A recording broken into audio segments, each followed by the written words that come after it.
Thank you so much for joining us to this evening. We've got an update on negotiations. And now that we're in mediation and cannot have open bargaining, we want to find more ways to communicate with you on negotiations and how they're going. And this town hall is one of those ways.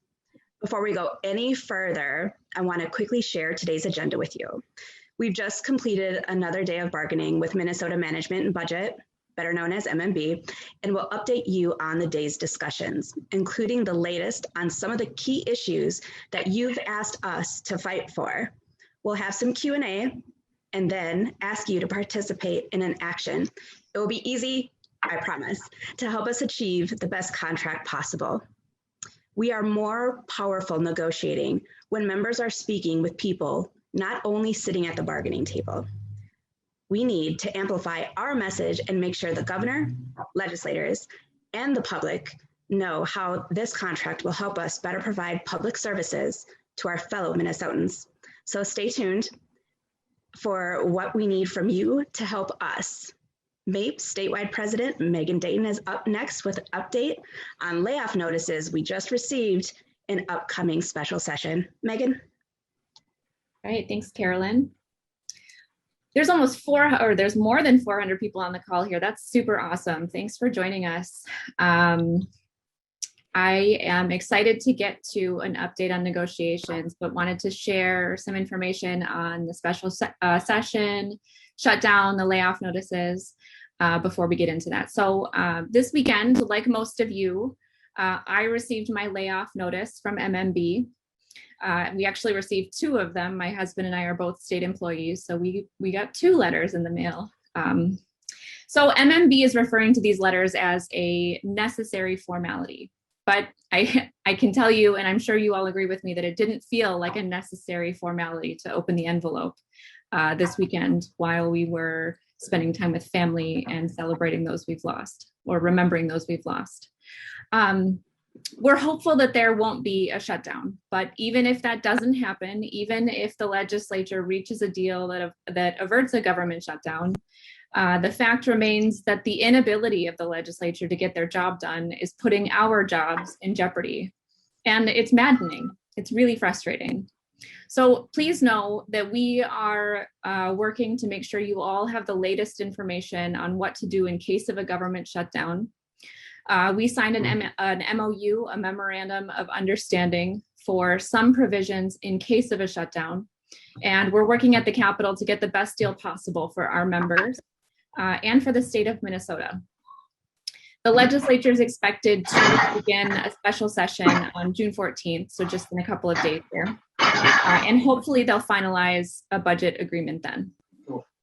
At the end of all of this, as we look forward to the midterm elections, which will be the first elections after redistricting from the 2020 census, we'll want to make sure that those in power are held accountable for all of this, for everything that we have dealt with during this legislative session and the past election cycle.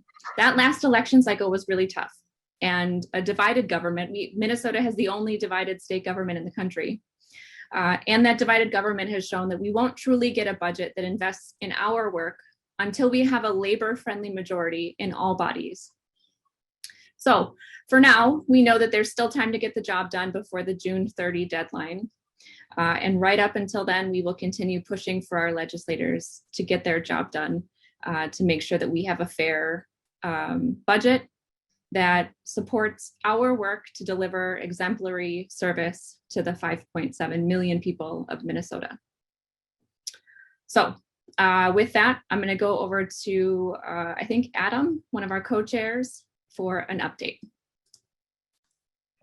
Yeah, thanks, Megan. So we just finished up a full day of negotiations with the management and budget team.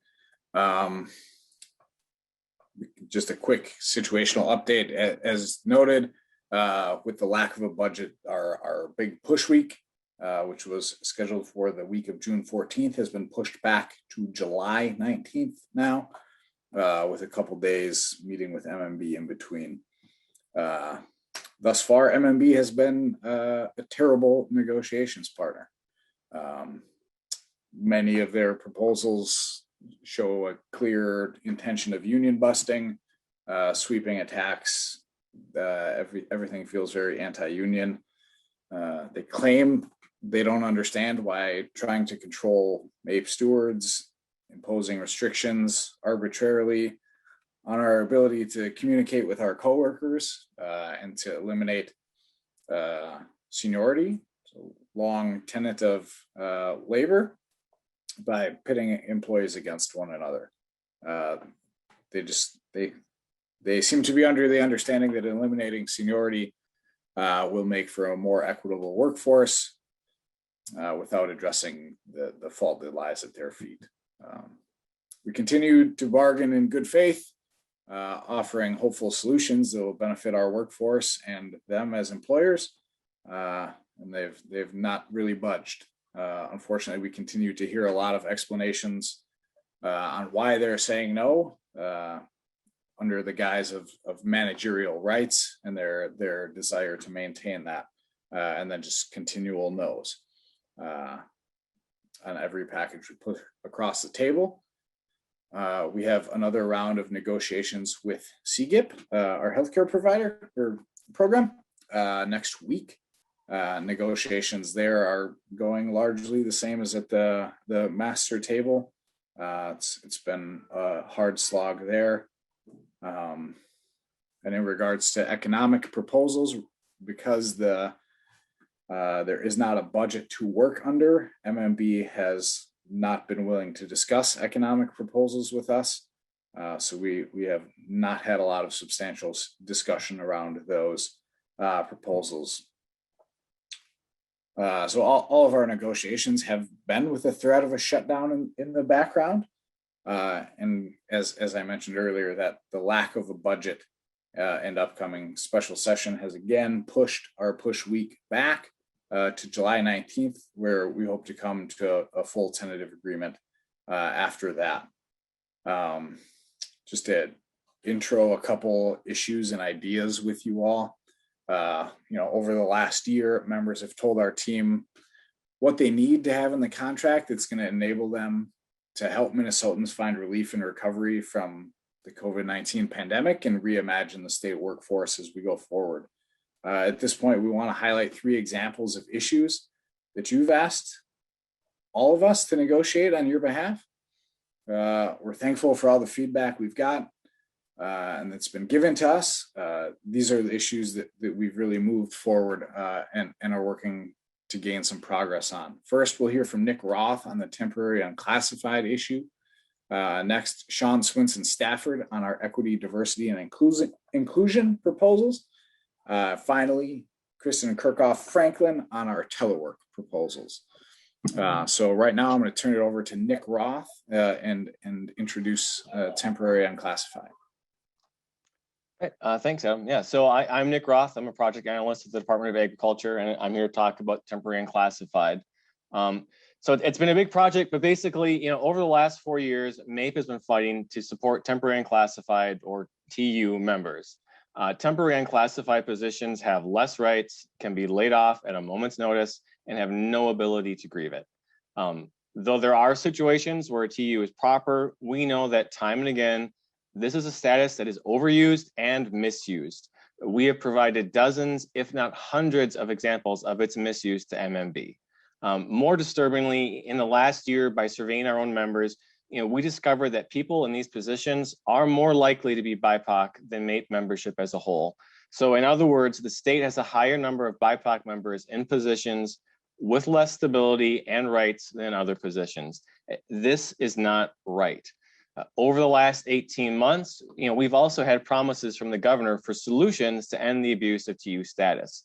We did secure an appeal process for TU status, but all of our initial submissions for appeals, every single one of them have been denied. This is unacceptable. It is not a practicable appeal process.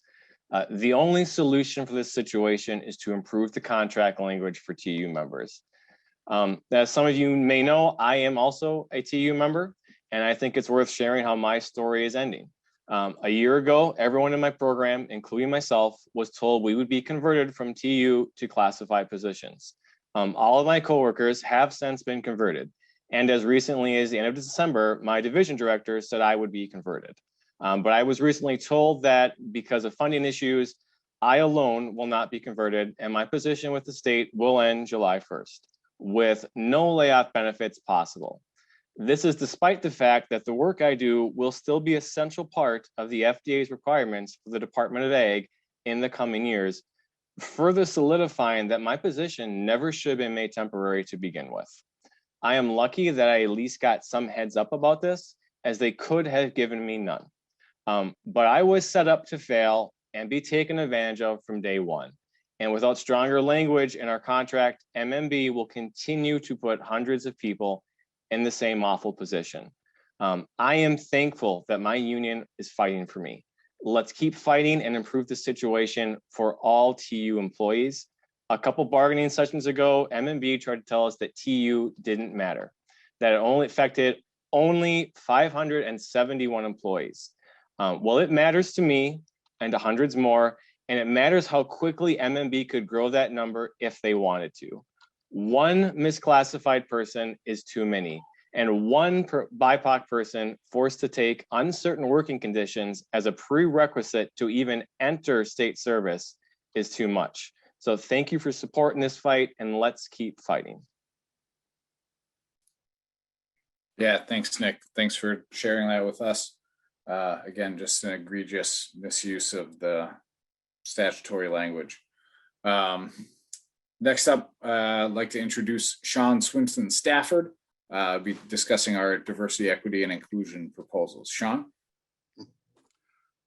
Hi, everyone. I'm Shawn Swinson-Stafford. I'm an investigator with the Minnesota Department of Human Rights, and I'm also a proud MAPE member. As a union, we have heard over and over again that we have a role to play in moving the state forward on equity, diversity, and inclusion. Our negotiations team put a lot of thought and effort into a number of proposals that truly try to make this state one Minnesota. We have proposed preamble language on a joint labor management committee, and more transparency and accountability on data. Unfortunately, what we continue to hear back from the state is a lot of no and a lot of managerial rights. We believe that making progress on equity requires everyone's help, not just management.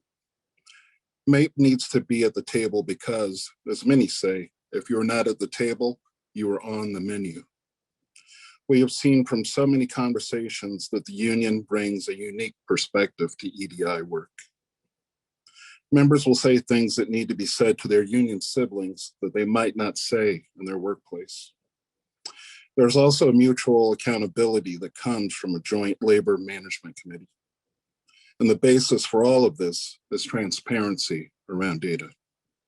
We need MMB to move past their discomfort and into partnership with us on EDI.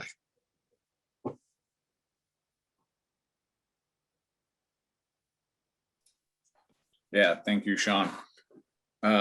Next up is Kristin Kirchoff-Franklin. She's going to be introducing our telework concerns. Thanks, Adam. Hi, guys. I am Kristin Kirchoff-Franklin. I work at the Minnesota Pollution Control Agency. When it comes to telework, the change has been swift and clear and tremendously successful. And the message from our membership has also been clear. Telework is a priority and needs the protection of a contract. We cannot have telework live as a policy that management can change at a moment's notice. Though many of us had to quickly change to a work from home situation 15 months ago, we can do better moving forward. Today, we passed the employer a package around telework. Their response was no. And they offered a counter proposal that is not any different than what we have now. They continued to disregard the last 15 months. MMB's own policy tells us how important telework is to our future. Provide flexible work environment arrangements consistent with business needs as part of agency strategies to attract and retain a highly qualified and skilled workforce. Telework provides business-related benefits to agencies, including attracting and retaining skilled workers from throughout the state and the region, allowing employees flexibility to perform work from an approved alternative work site while delivering quality services to Minnesotans, supporting continuity of operations, including during health and safety situations impacting agencies' workforces, reducing the need for office space and parking.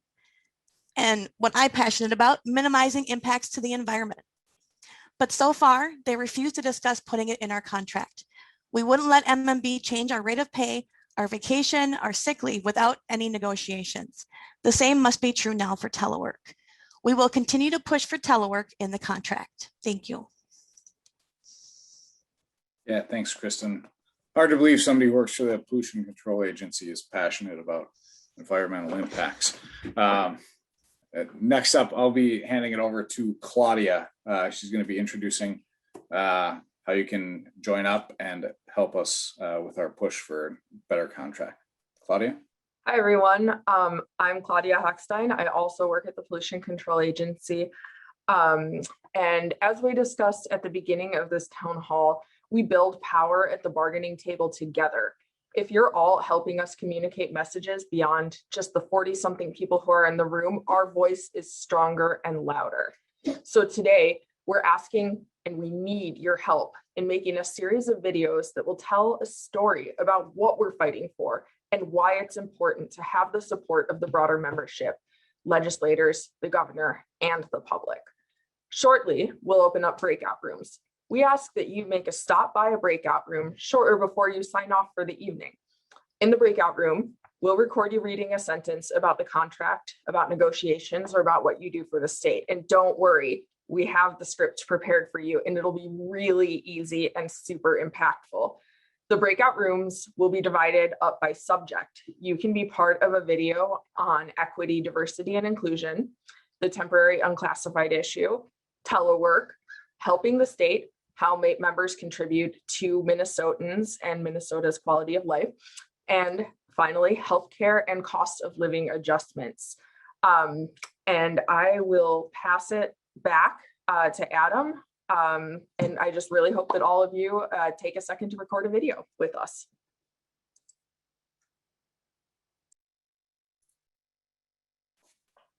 Yeah, thanks, Claudia.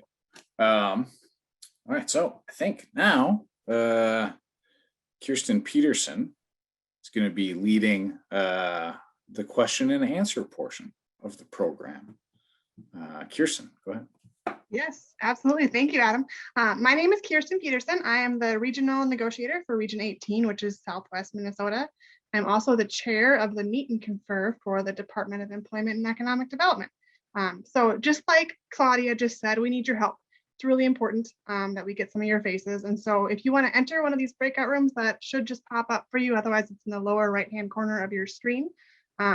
It's literally just a few sentences. Come back. We'll be doing Q&A the whole time. For Q&A, I am going to ask you to message, private message myself, or I think Adam should be a co-host. If he's not, we'll work on that. What we're going to do is we're going to take your questions over chat and read through them. If your question doesn't get answered, reach out to your regional negotiator. They'll be able to answer your questions and help you through too, but we'll do our best to get through as many as we can.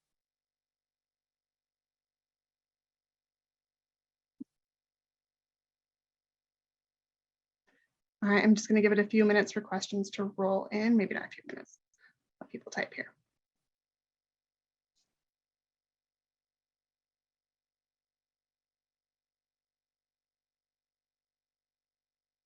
I am getting a ton of questions about layoffs, asking for a little bit more information. So Megan, I wonder if you can take a second to just speak to that a little bit more. People are asking if they haven't received a layoff notice, is that a good sign?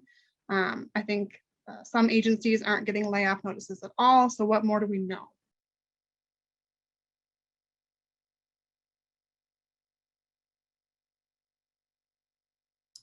I can't unmute. Oh, there we go. I'm unmuted now.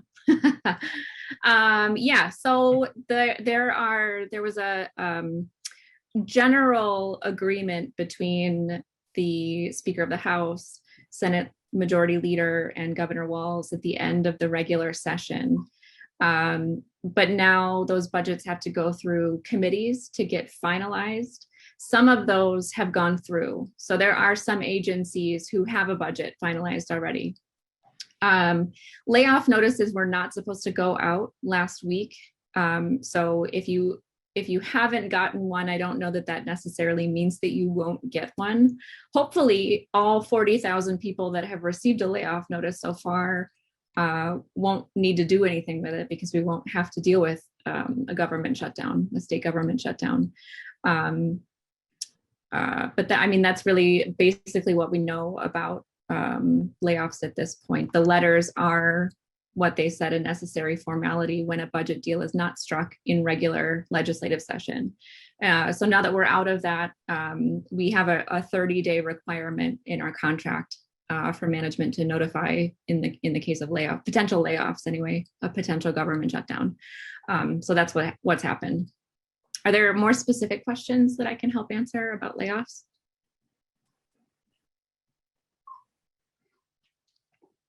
I'm going to wait for them to roll in the chat if they're any more specific, but not right now. No. Okay. If there are more, I'm happy to answer them, but I just want to make a pitch for the breakout rooms. There's 400 of us. It'd be really cool if we had 400 people make brief videos. So anyway, yes, please go on in those, and we'll be here when you get back, I promise. I am going to kick this one to Adam. Why is MMB so dug in? Isn't this type of a stalemate unusual? I have several questions to that tone. Why are they dug in? I don't think this level of resistance is incredibly unusual. I think it is. There's a strong cognitive dissonance with the message we've been told from the governor and the governor's representatives on how they would be working with us and collaborate with us to hammer out a fair contract for the state workforce that has been keeping the state afloat over the last 15, 16 months. And with the negotiations we're currently embedded in, I think that everybody's man, I don't know how I want to put this, but everybody is a small-time actor in everybody else's play. I think they think they're being good stewards of taxpayer dollars, and they don't see enriching the state workforce. They don't see the value there. They just haven't been seeing that. They see it as a zero sum. If the state workforce is getting money, that is money that is not going elsewhere. I think the fatal flaw in that is that we provide incredible value to the state of Minnesota, and we're also taxpayers as well. So yeah, I think that is kind of where we're at. Negotiations are always hard, even with labor-friendly administration. It's just the way it is.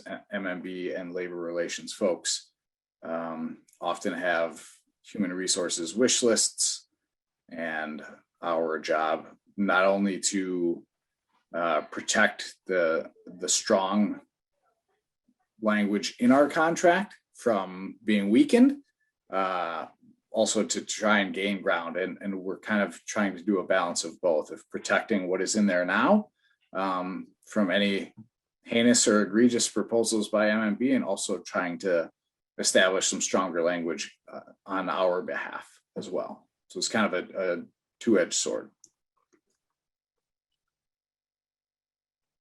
Thank you, Adam.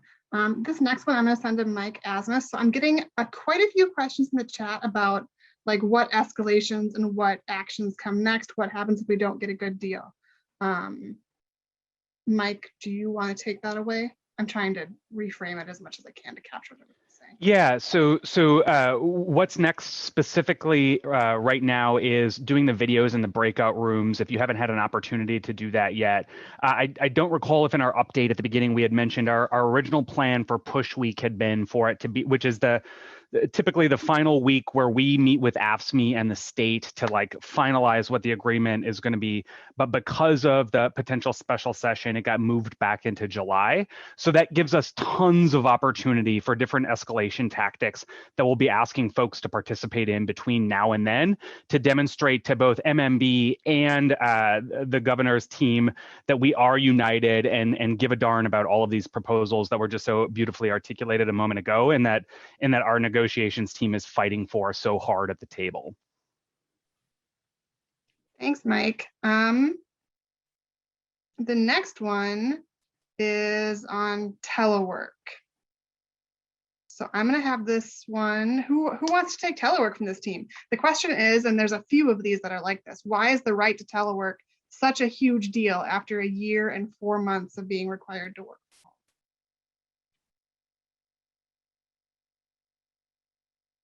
I need to change myself.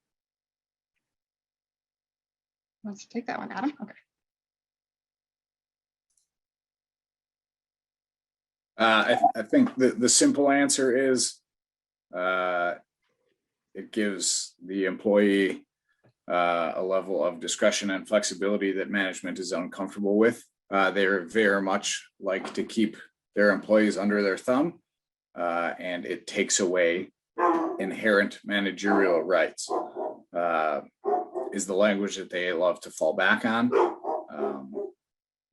It's a strange idea. It doesn't quite jive with me because, frankly, my supervisor wasn't sitting over my shoulder when I was in the office, and she doesn't do so now.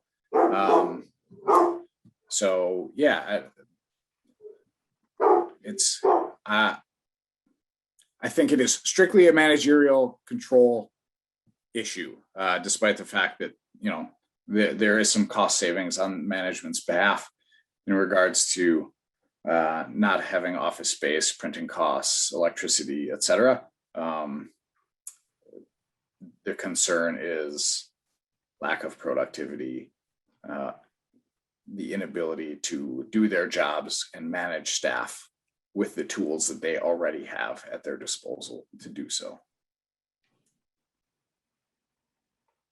Thank you, Adam. I got a comment that says someone loves the dog barking in the background, so well done.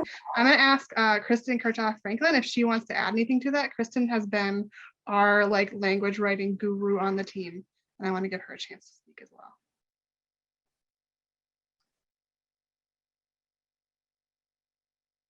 Oh, maybe.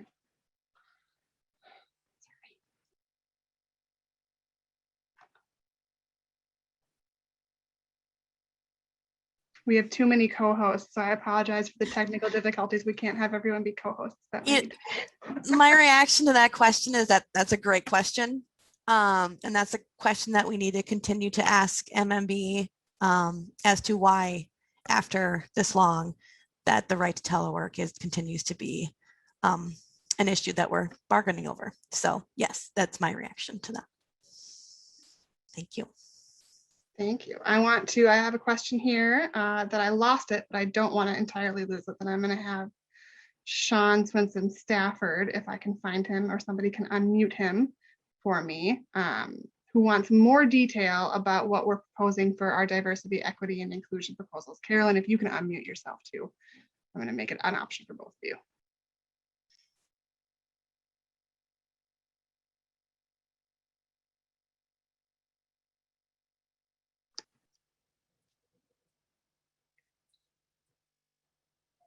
You should both be unmuted. Okay. Go ahead, Shawn.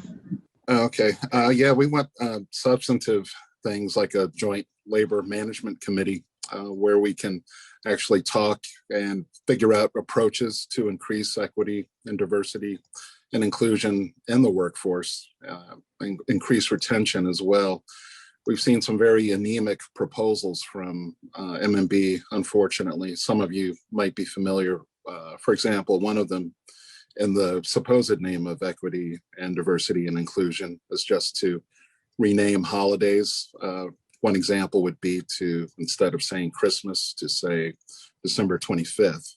And some of them are actually kind of insulting to us, like to, we're a union, and to call Labor Day the first Monday in September. And some struck some of us, or I think all of us, is actually unpatriotic, like calling Memorial Day the last Monday in May instead of Memorial Day. So anyway, to get back to the heart of the question, we're trying to engage MMB to do things like have a joint labor management committee where we can put some teeth into our equity and diversity and inclusion efforts. Yeah, certainly. I mean, for the employer not to take it seriously that like we're coming to the table, we want to do a joint labor management committee specifically on this issue. You know, they've brought this forward now for about 4 years that they keep harping on and telling us that equity, diversity, inclusion, accessibility, it's all super important. And so we really want to have these conversations. We want it in black and white that they will concretely have these conversations with us. You know, I want to just say to the team, I'm so proud of us, the work that we have done. The preamble language, this would be identified as union proposal number 1. It's up on mape.org if you want to go take a peek at it. But we've entered in 2 sentences that really changes and encapsulates this time and place in history, that we identify what it is, the issue that is at hand for the state as an employer. And I just want to say, I think we've done a really good job at taking that to heart. We've worked tirelessly for hours on end, the writing staff, to create this language and this proposal with all of our members in mind that came to us and said, hey, this is super important. We've had people on diversity and inclusion advisory teams throughout all agencies come to us and tell us how important this work was that we went forward with. So thank you so much for your support in that effort, guys. Thanks, Carolyn and Shawn. They have both, I mean, along with our whole team, but they especially have both put in a lot of work to get this language put together. And we should all give them a big, I'm getting lots of thank yous in the chat too. I had 2 things I want to just offer really quick. The first is that somebody just pinged me and said that they went and did the video proposals in the breakout rooms and that it was super slick and they're already back. So I'm trusting that that's true. And then I had somebody ask what the breakout rooms are for, and that's what the breakout rooms are for. So if you want to go ahead and go in the breakout room and record a quick 1-sentence video, it's already pre-scripted and ready to go for you, but this is something that we're going to share to show that it's not just 25 of us shouting into the wind. So I'm getting a lot of questions about strikes. So I'm going to ask Mike to tackle that one. So strike is definitely an escalation. Am I okay? I'm unmuted. Strike is definitely our strongest weapon that we have in our arsenal. The first thing to know is it's not something that can happen without the authorization of the membership. So I'll just put that there. I think the most important thing to keep in mind right now is to talk to your colleagues about how negotiations are going and the different escalation tactics we have leading up to all of that. And that we have a lot of options before fully exploring that option that we're able to do in terms of escalation. But the key being, it is something that members ultimately decide on. You decide on it by rejecting the contract or voting proactively to authorize a strike. And it's a decision that everybody gets an opportunity to weigh in on. Thank you. I'm getting more and more questions about layoff notices. So I think my sense is that maybe we need to put out a communication that's a little bit more robust for folks. Megan, if you want to add anything else, but I've got a lot here. What I'm going to do is I'll save the chat and the questions that are coming through so we can make sure that those get addressed in other ways. Is that okay for me to call that audible head table? Thanks. Lots of telework questions. Give me 1 second here. I'm just scrolling through. You all have just really amazing questions, and I'm having a hard time choosing, I'm going to be honest. I'm seeing that there's been a lot of inconsistencies with how it's been implemented, but also that there are managers who are doing a really good job advocating for those teams. And so I think it's probably important to highlight both of those things, that things are inconsistent, but that there are managers who are doing a really good job. Well, here's a little bit maybe calmer one, not calmer, but important still. How big of a concern is the cost of mileage reimbursement? Who wants to talk about mileage reimbursement? I'm not quite sure who to kick it to, but I think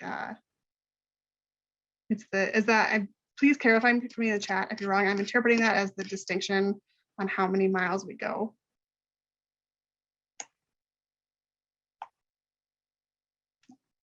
Okay, I'll reply offline. I'm going to save all these, so if we don't have a good answer now, we will get you one. I got a really good one just now. What's their deal? And then I think we are gonna wrap it for folks to go in breakout rooms and record. But again, we'll do our best to get all these answered. If you don't get your question answered in a timely manner, reach out to your regional negotiator. I will shortly drop a link in the chat for where you can type your name into the MAPE website and find out who that is. So what's their deal? Maybe Carolyn, do you want that one? You're getting it. All right. That's a really good question. Like, what's their deal? Again, I'm just going to refer back to the writing team. I think we really put some great efforts out there. Some of them are even softballs. So guys, pick up the ball and run. I think we made a little bit of a stride today during our meeting, and I'm hopeful that the employer will continue to work with us and have more fruitful and meaning discussions that we've been meaning to have. So really excited for that. But yeah, that is a good question, and we will keep you guys informed as much as we can with the communications outbound.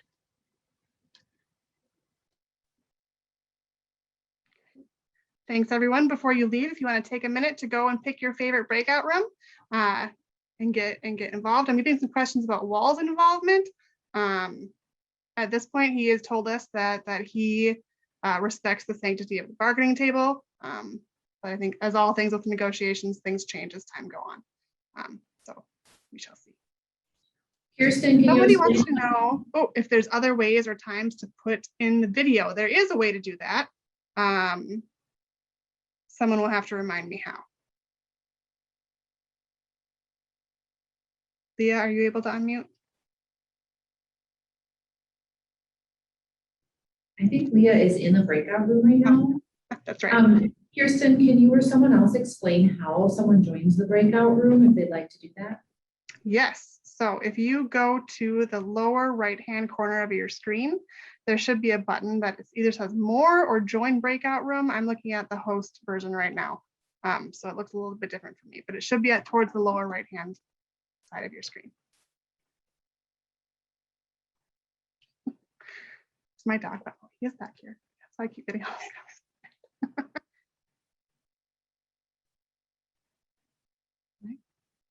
Cool. Thanks, everyone. I am going to give the co-hosts and our president the option to unmute themselves with any final thoughts. I'll take this. I'll take one quickly.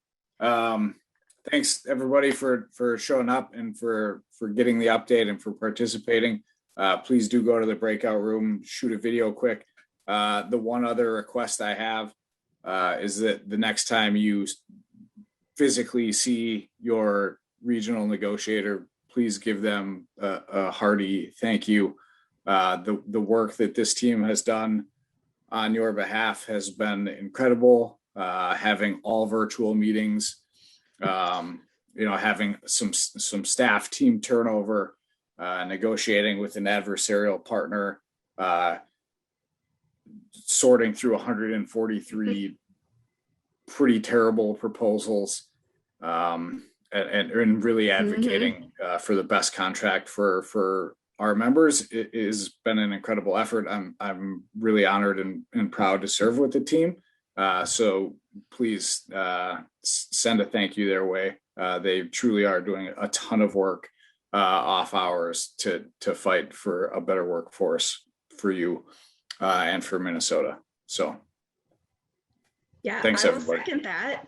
I will totally second that. Negotiators have done an amazing job. Thank you so much for keeping Adam and I in line. Just a quick shout out to Local 401 Revenue. I see you in the house. All right, I'll turn over to Megan. There we go. I can't figure this out. I will just reiterate everything that's already been said, but really the strength of our union comes from the contract that we have, and that's the process that we're going through right now. It's not always pretty. It's tough to bargain a contract, like Adam just said. It's frustrating to see things that we really care about not make it into the contract. It's frustrating to see what management brings to the table, that they don't seem to value the hard work that our 15,000 members do. But at the end of the day, we are only as strong as our contract, and we're only as strong as the members who are willing to stand up for the contract. And that was in large part the 400 people who were here today. And I thought it was really awesome to see you all here, especially after a long day of bargaining with MMB. So thank you for joining us. Thank you for hearing about what's going on, both at the legislature, at the table with MMB. Thank you for staying engaged, and really just thank you for your service to the people of Minnesota. It's really an honor to fight for you, to fight with you, and to work with you too.